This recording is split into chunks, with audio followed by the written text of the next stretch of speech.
Buffum updates. Buffum updates. We're live back again. It's Big Dog Chico and Adam Mustard Tiger bringing it to you straight and direct right here with some Buff talk on Buffum updates, news and updates right here from myself. Adam is back in the country finally, so we can continue this. Adam, after a nice stint in the holiday out of the country and getting over some health issues, I guess you could say, you're back in effect. Talk to us. Let us know how's it been coming back to America.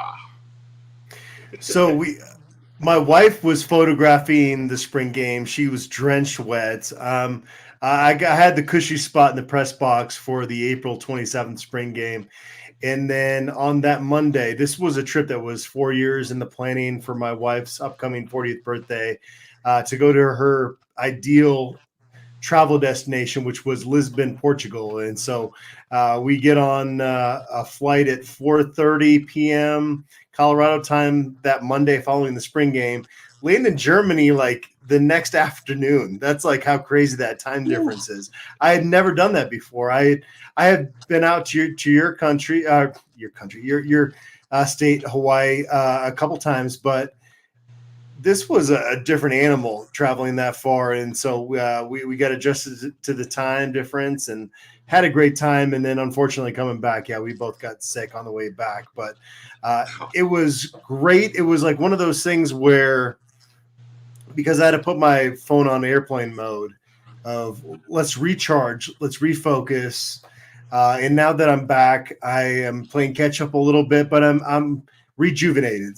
Sometimes I think mentally we need that break to really get us back to a good place, just because it's been crazy, Chico, like the last year and a half with Coach Prime at Colorado in a very good way, aside from 4-8, but just the general positivity that's been infused into Colorado's program, the amount of talent that's brought in. And so it's been a whirlwind. And so to get that break, it was much needed, but I'm definitely glad to be back. Well, good. I would ask you this one question. Being overseas, and that's why I played football in Austria and things of that nature. We flew in. There was nothing but snow when I flew into Germany. But being now that Colorado is a worldwide brand, did you see any Colorado gear, or were you totally free of it? No instant, like you say, you turn your phone off. But did you see any notion of Colorado anywhere, whether it was gear, trinkets, products, or anything of that nature? A little bit. It's funny because before we got on the plane, my wife has now come on many trips with me to photograph things, and we're if we're close to the gate before it takes off, fortunately we get a chance to chop it up with some CU fans that recognize me, and that's really cool. I really enjoy that.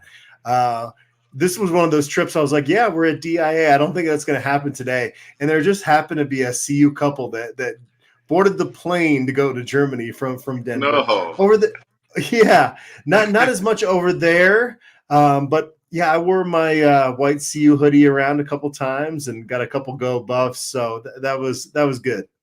That's what's up, man. So great job by Coach Prime and the Buffs and everybody doing their thing, and also you guys and us and everybody who has anything to do with it, spreading the word, helping to keep it out there in the faces of people around the world. As we see here, we always get people checking in when we go live from around the world. Y'all put your city and your state and your countries even in the chat right now to let Adam and I know where you're checking in from. While we're on here, we're going to be talking about some different topics, but the main thing is we're talking about Colorado football, the updates to the roster, news, and things of that nature.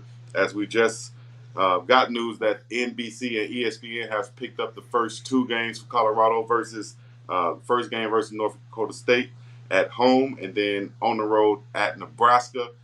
See Buff Stampede, of course, covering this along with BuffZone.com and all the other media outlets out there. Tell us, what do you know, and what is there to know about these primetime games now that Colorado is, second year in a row at least for playing on national televised program these first two games? Well, I'm going for some fan points off the bat here, and I'm going to say that Nebraska has yet to beat Colorado since they were conference foes. So I'm just going to lead off there. I think the fact that there are night games early in the season is a good thing because it's a little bit hotter temperatures. Not that Colorado or Lincoln, Nebraska get too crazy in terms of the temperatures during the day, but it wouldn't be like a TCU situation last year where everybody's face almost melted off out there. But no, to have them later in the day on national TV, you couldn't picture it any better. And it's, again, kind of the prime effect. I guarantee you, if he was the head coach, was not the head coach of Colorado, those first two games would not both be on national television. So that's a cool thing. Now, the thing that I've thought many times, Chico, in the last, I don't know, I think it was 2016 that Colorado scheduled North Dakota State. And I remember at that time thinking, why would you do that? And I've thought that many times since. And so getting that TV in time was another reminder of, like, man, that's a rough opener. Good thing is you're at home in front of Folsom Field, and it's going to be rocking leading up to that. So that should be a fun deal. I was looking at the week 0 games for college football, and there's really no intriguing matchups. I think Florida State and Georgia Tech play over in Dublin, but you don't really have any big time matchups. So, Colorado, as we saw last year, being a program that intrigued the nation, is going to have one of those early spotlights to really show what they can do. Oh, yeah. And as it has here on the website, it will be the Buffaloes and the Bisons will kick off the second season under Deion Sanders. The first two games airing on network television, ESPN and NBC. Of course, one of the most watched teams in the nation last year. I think as a business, from a business point of view, they had to put them back on this year, right? Why wouldn't you put them back on, even if it's going to be at Nebraska? We saw Nebraska post on their social media that the game is going to be under the red lights. And, they're putting it, of course, like they're supposed to do from their point of view. But we know why ESPN is here. We know why they're coming, and it's because Coach Prime and the Buffaloes, right? No, definitely. I will tell you, Memorial Stadium, if you can make it out to that game in Lincoln, for anybody that's listening, Oh, yeah. That is a genuinely cool atmosphere to watch a football game at. And I don't know what it is. This is before I covered Colorado, but I had a hatred for the Big Red. Like, I just, for whatever reason, growing up, that was a team that I would just cheer against.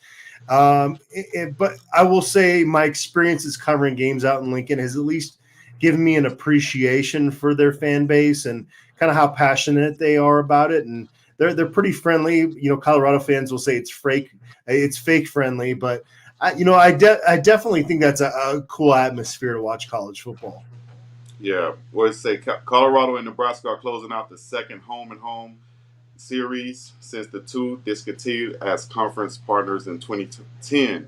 Of course, the Buffs have won all three of those games, as you just noted right there. So it's going to be one that Matt Rule is ready. He has a couple of big-time recruits that he's was able to bring into Nebraska. So we'll see how improved they are, especially in their passing game. But overall, I think we'll be ready for it. Facing NDSU first, I think they're like the Alabama of FCS football, winning all those championships they've won, but they have a new coach coming in. He has experience. So first two matchups on TV, tough ball games, but we're looking to still get that win. If we move on to roster updates, so to speak, let's talk about some players who can be impact players in both of those games, those first two games starting off the season. Who do you look at as being those guys, whether they're newcomers or guys who've been on the roster, being those impact players? Well, I was just watching Uncle Neely's video that he did with Coach Prime. I think it was part 3 of his interview with him. And Coach Prime talked about, we want to run the football. Like, it was very adamant that this is what he wants to do. And that was one of the disconnects, I think, between he and Sean Lewis, where there were all these checked, there was a lot of leeway with the quarterback deciding whether they were in the run or not. And a lot of times the defense wasn't showing that they were going to get that yardage that they wanted out of that running play. So they didn't get to the run as much as they wanted to last year. So Rashad Amos and Dallin Hayden, those two guys, I think, are the first to pop off in my mind in terms of guys that made a decision to come to Colorado and be big impact guys this season. Will Shepherd, we're all going to be looking forward to seeing him in that first game. I think Sam Hart's got a good chance to be their starting tight end in that game. Yeah. Defensively, BJ Green. Let's see what he looks like coming off the edge for the first time. And sounds like he could be playing multiple techniques on Colorado's defensive line. And I think other people have had a chance to interview him as well, but Nikhai Hill-Green is somebody that I've been really impressed with, just his maturity, and is somebody that I could see battling for a starting job. What about you? Who are you looking forward to seeing play early this season? I think you hit it on the head. I like those two, as it says in the chat right here from Illcat ENT. He kind of brought it up and said that Hill Green and BJ Green and Hill Green would be his two, and I like those two also because I think what they're going to bring is that experience for one, with Hill Green coming over from Michigan and then playing at Charlotte, and also BJ Green, who once played for Coach Prime when he was younger, but now has that experience coming over from Arizona State. I think he's going to be that guy, has a high PFF grade. He's going to be that guy coming off the edge on the strong side, but you got to worry about, you got to also pay attention to that weak side, rush ends, whether it's going to be Keaton Wade, whether it's going to be Okunlola or Hayes on the end out there. You got some guys who can play. Nikhil Webb Walker out there. I like BJ Green as looking at it being that projected starter, but we'll see because there's a lot of competition along with Tajay McCoy also. But as far as that inside backer go with Nikhai Hill-Green, that battle with Bentley is going to be something to look at in the two-a-day or in the fall camp. We'll see how that works out, but I think he's going to be that impact player that can play every down for the Buffs and be a rangy linebacker, tackle in space, even make tackles for loss. I would like to see him. I'm excited to see him, should I say. But the main impact guy, I'm going to say as a collective, is going to be that offensive line because, as you said, Coach Prime wants to run the football. And we know we can pass. But if we could run the football and stop the run, like he said, and those things I've been preaching for this whole time, offensive line, defensive line, linebackers are essential to the success of this team. So that's what I'm looking for. I really don't care about the names at the end of the day. Just get to the ball and make plays. And that's what I'm looking to see. And I think with the roster updates that we have made, it's going to be something that's going to help. I think I'm hearing some feedback, but it's going to be something that's going to help us overall. That's going to attain those goals that Coach Prime put out there and stopping the run and running the football. So a couple of roster updates. Who you were excited about? I saw you put on there Furman's cornerback that we was able to get the transfer. That's Ivan Yates, 6 feet, 190-pound cornerback who has some good coverage skills and not afraid to tackle. How can he help the Buffs? Will he be able to break into that's playing rotation also? Well, I love his experience, his maturation that he expressed during my interview with him. And it is one of those stories where it makes you feel good about the transfer portal. I think a lot of us kind of miss the early 2000s college football where guys would have to battle through some adversity at their current stop. And we've talked about that before. But you look at somebody like Ivan Yates that was under the radar-ish coming out of high school. He had quite a few offers, schools like Air Force, SMU, but they weren't the big-time programs. They weren't the Power 4 programs. He goes to Furman, and he gets his degree in business management, and he feels like he's accomplished what he can at the FCS level. And so this is an opportunity to transfer to Colorado where, coming out of spring ball, Preston Hodge and DJ McKinney and Travis Hunter, I mean, there's between the nickelback, if they're going to have Hodge and Hunter in that role based on the matchup, that's 3 spots that are, I wouldn't say locked up, but they're kind of locked up. That those are 3 really talented players. So to be able to bring in an Ivan Yates that's played that much, and I love hearing these guys that are willing to take on the challenge, and they look at it like, if I'm going to make it in the NFL as a cornerback, I need to go somewhere to be coached by the best and to test myself against the best. And so it's kind of having that spirit is what Ivan Yates expressed to me, and to see him be able to come out to Colorado should be fun.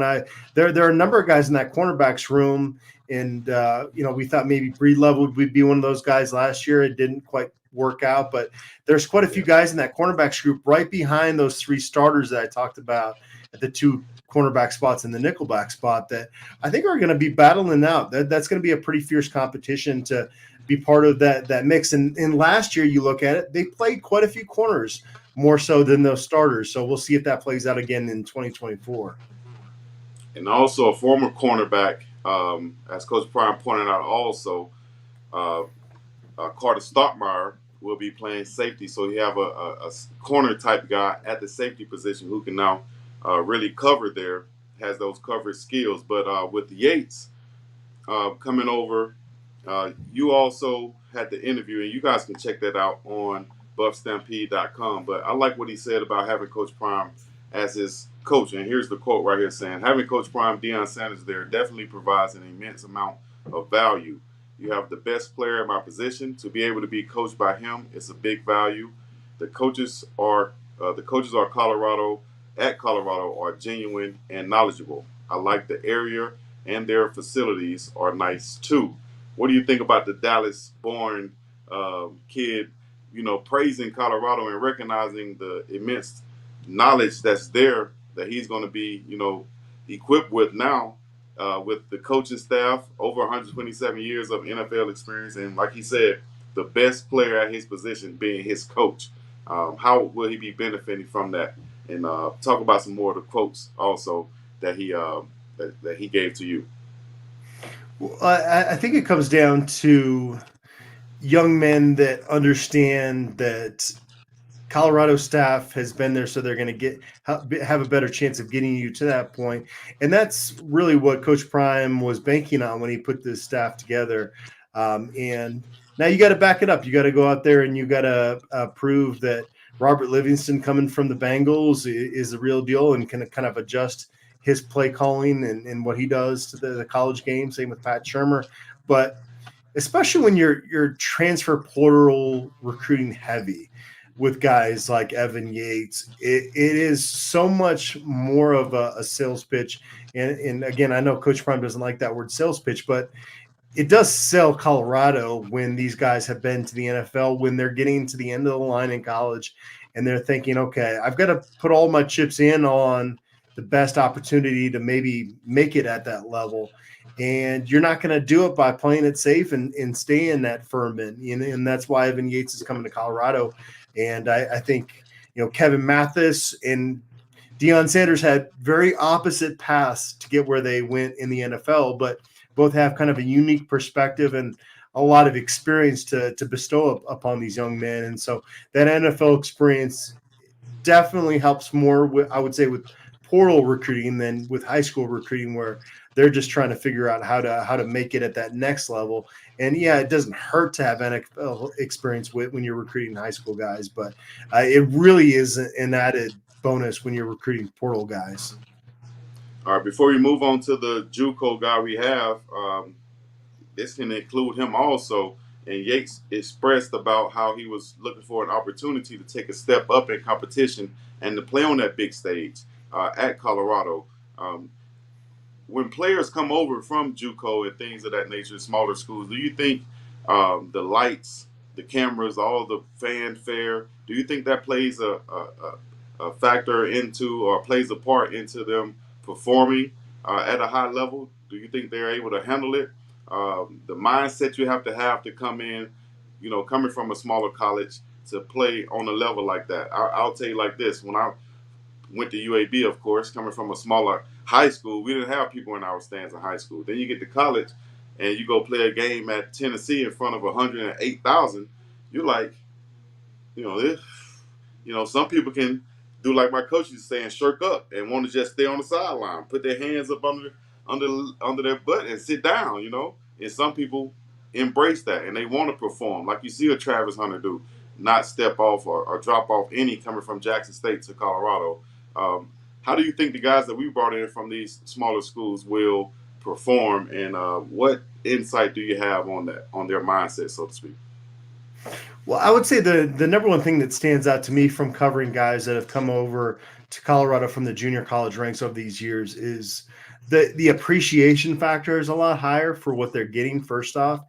And so, and then when you step out there, and if you've stood on the sideline at a Colorado football game at Folsom Field where the fans are really close to the bench, I mean, they're right on Yeah, top of you. They're breathing on you almost.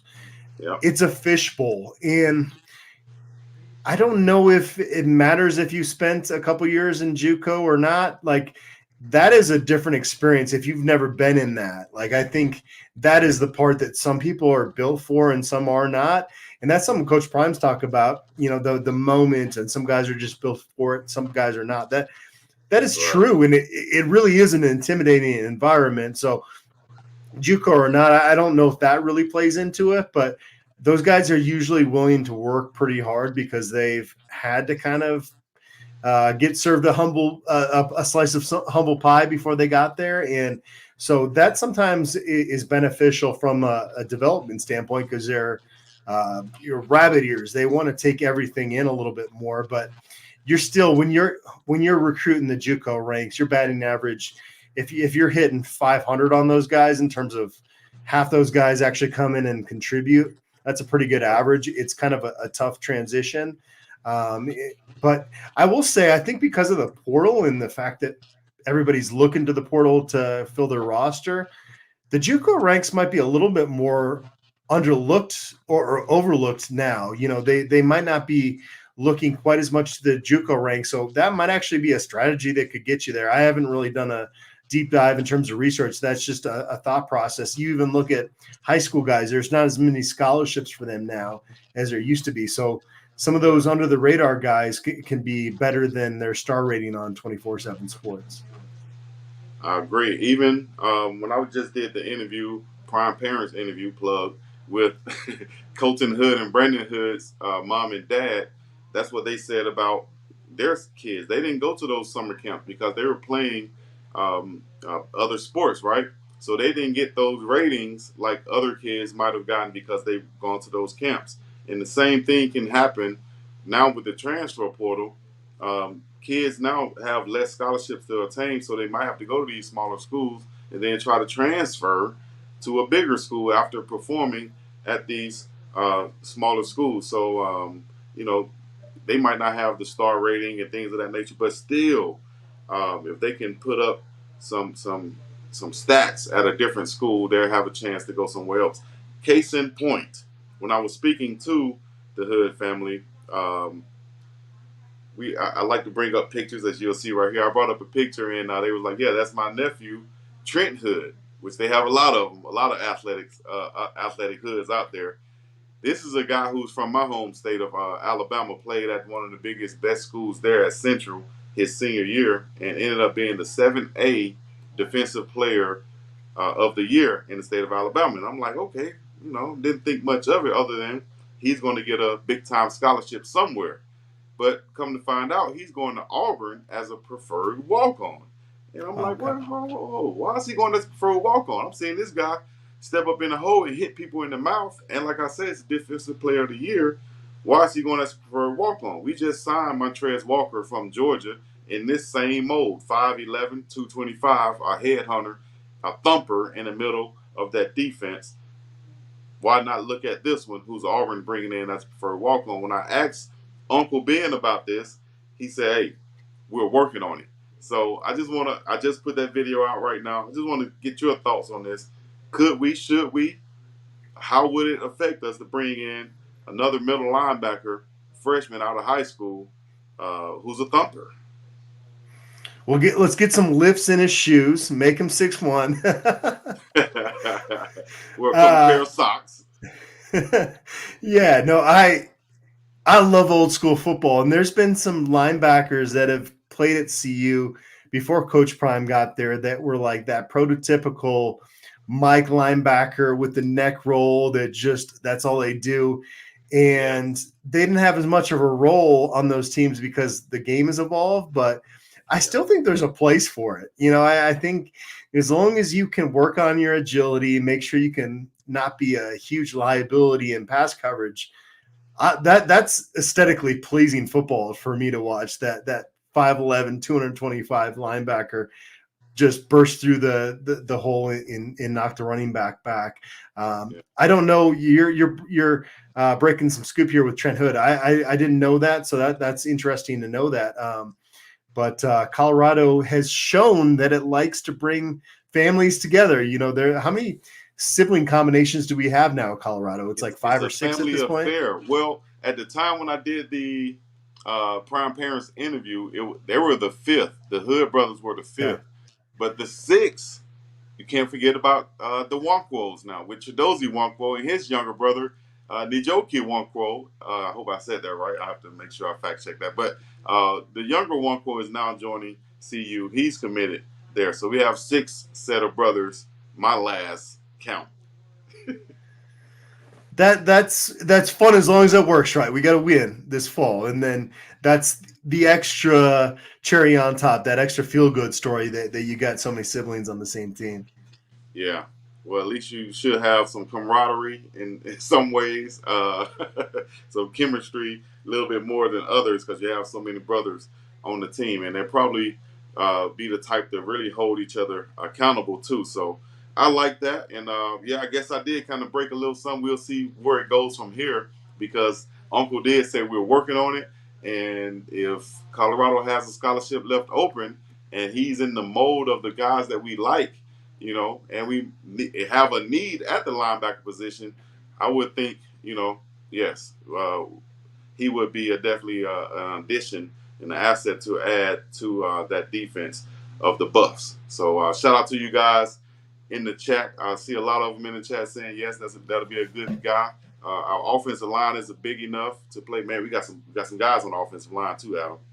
We're gonna talk about that in a second, but let's talk about this real fast. A little bit of a feel good as we see our guy Travis Hunter attended the PBR professional bull riding event. I think it was the championship, and we saw a video where the young 18-year-old bull rider John Crimber is his name. He's an up and coming star, and he saw Travis. He was like, "Oh, Travis Hunter, that's my favorite college football player maybe ever." And he was starstruck over it, man. But you see Travis doing things like bass fishing, wearing cowboy boots and cowboy hats with the belt buckles, going to the PBR and things of that nature, expanding his brand in a different way than you might see other people do it.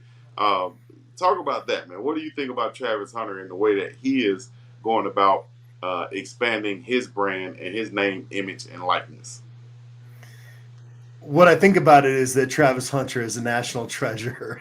He really is. Like it, and I don't even care. Like he didn't talk to us this spring as media. Like I don't care. Travis, go do your thing. Wear your onesies. Get on TikTok. Whatever you want to do, Travis, you go do it because you brighten people's day.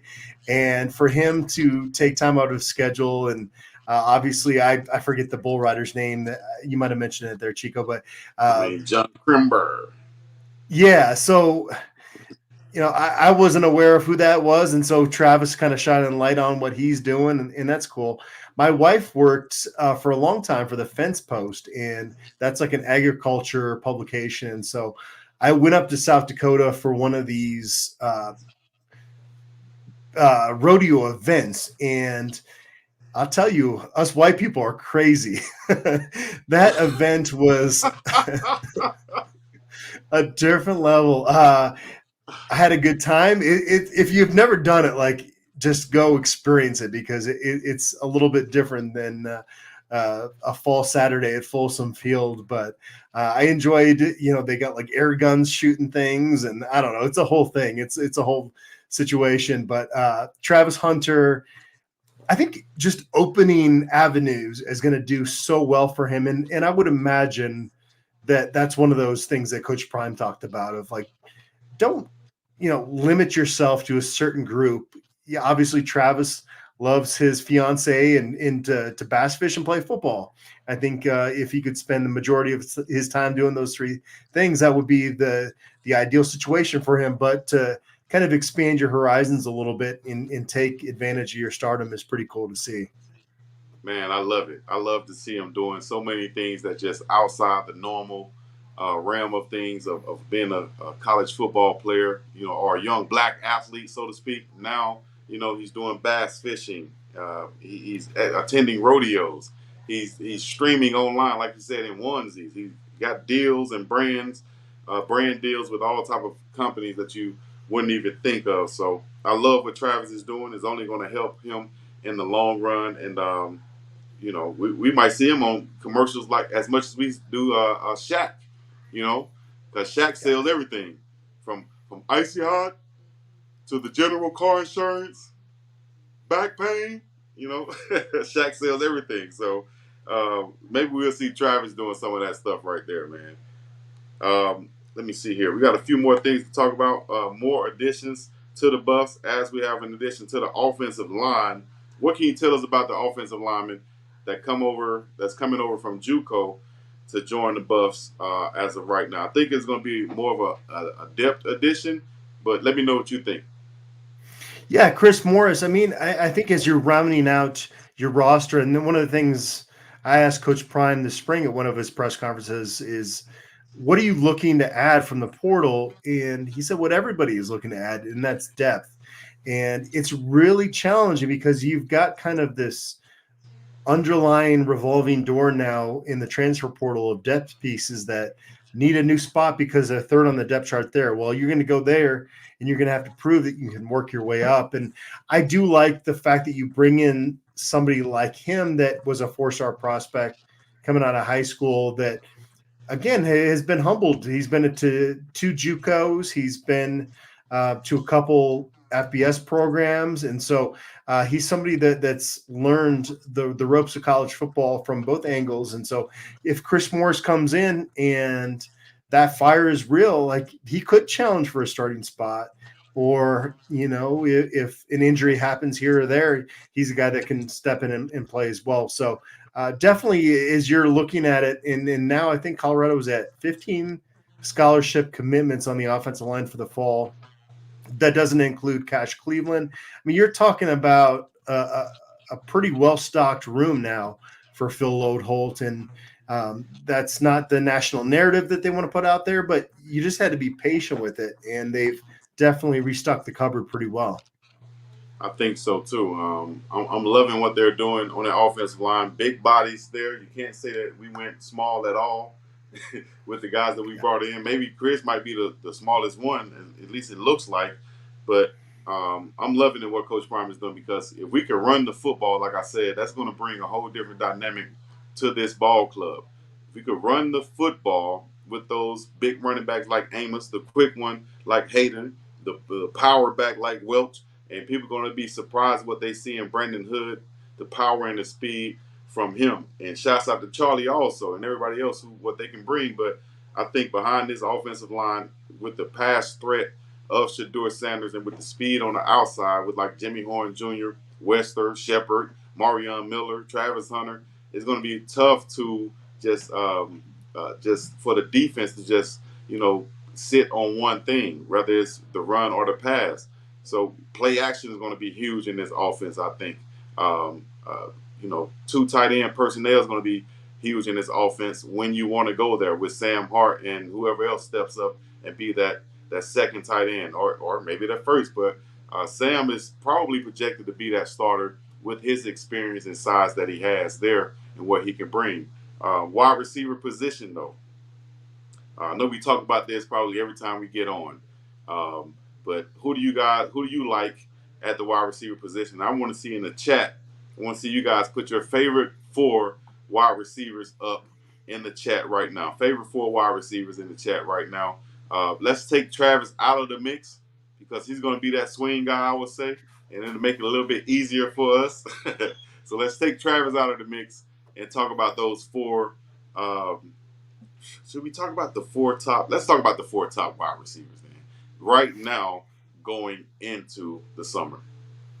Well, you guys start with LeJontay Wester, right? I mean, I think we all saw that in the spring game, and somebody that was breaking ankles during his time at FAU. Jimmy Horn Jr. established in Colorado's program. Will Shepard established in Vanderbilt's program. And that 4th guy, the guy that kind of took advantage of the fact that Will Shepard wasn't on campus this spring is Amari Miller, who you mentioned. I think that with Travis Hunter, that's kind of the clear top order, but you've got Terrell Timmons that's going to want to prove some people. Cordell Russell's coming in with a lot to prove. And there was a point last season, late in the season, where Jordan Onavu got called up in front of the entire team by Coach Prime, and he pointed at him and said, "You're going to play here now." I would imagine that would be more of it as a special teams guy this year. And then Draylon Miller comes in this year. Cam McKell is listed as a receiver. He played quarterback and defensive back in high school. I want to see him play running back. I've started that campaign already. I think his skill set really fits in well for that position. And I know you've kind of reloaded that running backs room with Dallin Hayden in Amos, and you got Mikael Welsh that's shown up and done well. But Cam McKell is somebody that I think could come in with his skill set and be a real game changer at running back. So they're probably not going to listen to me. He'll probably be a receiver and he'll probably be a good one, but I'm just going to keep beating that drum until he gets on campus. Hey, I like that too, because, the guy, he ran Cliff Moe said in the chat that Cam McKell ran a 10.5 in the 10 minutes. Super fast, man. And we had our running back ran a 10.8. Brandon Hood, the guy that's coming in, he ran the 10.8. So we got some speed coming in. And let me see here. Shout out to MDJ Original. If they get a solid running game, it will open up the receiver game. Definitely. Shout out to MDJ Original. If you haven't gotten you an original CU jacket, hoodie, or something from MDJ Original, then, I don't know what you're waiting on. As a matter of fact, the next Buffum updates, I'm going to have mine on. All right? I have mine on. Shout out to MDJ Original, baby. Anybody else in the chat? Y'all got some things? Put them in the chat. I'll see if Adam and myself can get to them. Let's see here. Adam, you got anything you wanted to cover off the top? I'm just glad to be. Points. Yeah, I'm just glad to be back. It was fun to get a little vacation, but I miss doing this. This was fun. Oh, that's what I need to cover. The NFL guys, all right? Pen Pal said, Big Dog want to congratulate Roderick Ward for gaining a trial with the Washington Commanders. He is the 5th buff that has a chance to show up and show out for an NFL team. Off the top of my head, I know we had, so that's Roderick Ward, Derek McClendon with the Panthers, Xavier Weaver with the was it the Rams or the Chargers? I'm tripping. Weaver with the Arizona Cardinals, J.D. Dominic with the Chargers, and is that it? Number 5, who we missed? Shout out to former buff Chance Main. He's up in Minnesota. Yeah. He got a chance in Minnesota, so shouts out to him. And anybody else I might be missing. But those guys in the NFL, if y'all don't know, they're getting a chance right now to go through camp to prove themselves, to try to get on that 53-man roster, or at least get into camp to make the 53-man roster. So Leonard Payne with the Miami, that would be the other one. Leonard Payne with the Miami. I appreciate that, Jennifer. JD was also seen trying to try for the Steelers also. So we'll see how that works out. We hope all of those guys make the team. They don't want to wait till the spring to play with the USFL or anything of that nature. They want to get paid and play with the in NFL ASAP. So much love and shout outs to them. Anybody you see, any pathway you see for them making the team, and then looking forward to the future, who are some draft picks other than Shador and Travis that we're looking to have next year coming from the Bucks? In terms of the guys trying to make the NFL right now, I'd honestly be guessing. I just don't cover the NFL closely enough to really say, but I think that Will Shepard and LaJohntay Wester, even Jimmy Horn are guys that you're going to watch. Justin Mayer's got an NFL draft grade. You got some other junior offensive linemen that they're going to try to show they're worthy of it. Chidozie Nwankwo is going to be on the shorter end as far as the NFL goes, but he and BJ Green, again, kind of not the ideal height that you want for that level, but guys that'll get a chance if they have a great season. Preston Hodge, Mm. He's a real sleeper pick to be a top level draft pick based on what everything we saw and heard this spring. And Shiloh and Cameron, it's tough to say. Again, I don't really cover the NFL, so I'm kind of talking out of turn here if I try to say that I know definitively. But even like a Mark Bassett, as hard as it is for punters to make it because they hang on till they're 45 years Yeah. old, it seems. He's somebody with another strong season. There are a lot of guys, and because Shador and Travis are going to bring every NFL scout out to that indoor practice facility next April, they're going to all have an opportunity to show what they can do, and obviously on the field as well this year. That pro timing day next year is going to be appointment viewing for everybody out there. I think so too. And anybody, for a business move, you just made a point that it just hit me. For a business move, if I was a guy who had 1 year left and I felt like I didn't have enough scouts looking at me at my former school, I'm going to go to where I know the scouts are going to be. If I have other opportunities, I'm going to weigh them versus I know that the scouts are going to come in full fledged to see Shador Sanders and Travis Hunter perform. Why wouldn't I want to go there, do the best I can there, and know that I'm going to be at a pro day in front of all 32 NFL teams that's going to have representation there? You know, it's an opportunity to get seen by scouts who are there to see someone else. All you have to do is perform, which is probably how a lot of these guys get in position to get into NFL camps. It happens like that. So if I was a 1 year guy looking to transfer, I'm going to Colorado or somewhere like it that compares to it. But no one really compares to it right now because they don't have two guys who are projected to go in the top 5 or two guys who are projected to be Heisman Trophy candidates this year. They don't have that.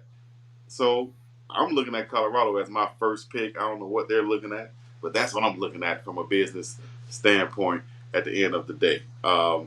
I did want to cover one other thing. Shouts out to everybody in the chat once again. Let's see here. All right. So if we have, let's see if I can pull it up. I can't pull it up right now. Let me see. Anything else in the chat we got? Anything else in the chat we got? As I'm looking for what I had pulled up here. All right. Adam. So last thing, I guess you can put on your final words then, Adam. While I look for this.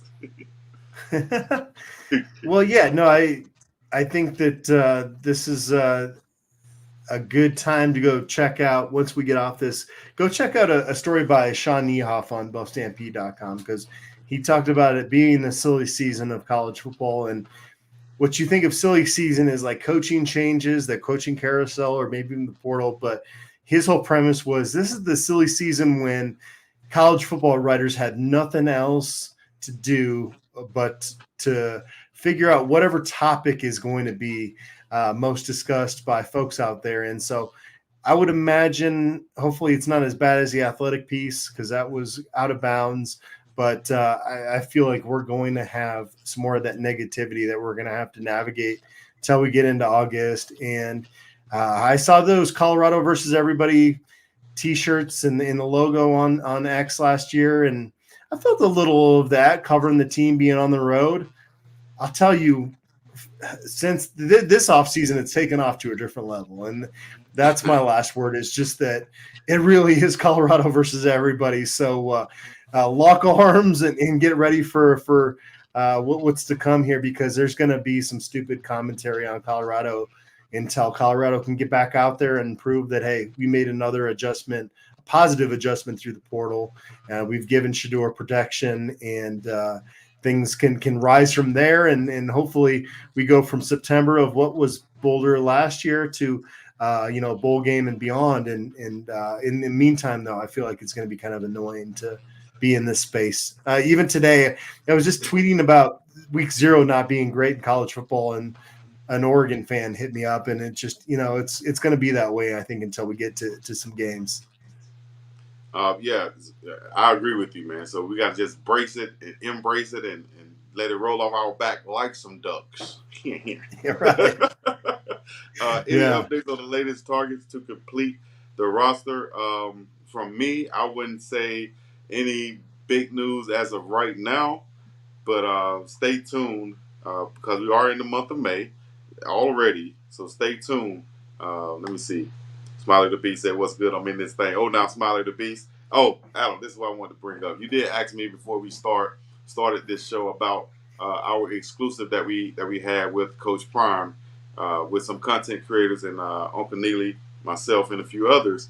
And this just came to me because you asked me what was something that we discussed. Well, here's something that we discussed as we get ready to end this show. I was able to ask him about basically the protocol, the way, and he answered this in a way also on another video I just saw, which is crazy. But I asked him about when players decide to transfer, are they required to come talk to their coaches? Are they required to come talk to their position coach or head coach? What's the protocol? What's the procedure with that?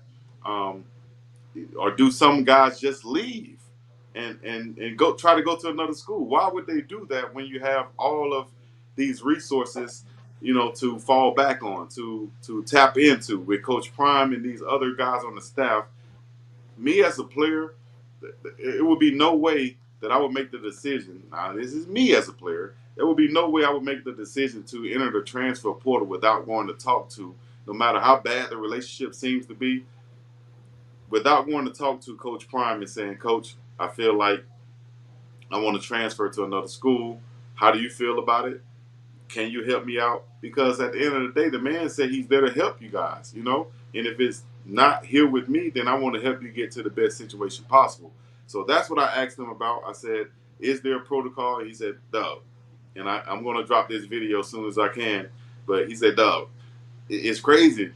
Some guys just get up and leave and don't say anything." How would you handle that if you was a player, Adam?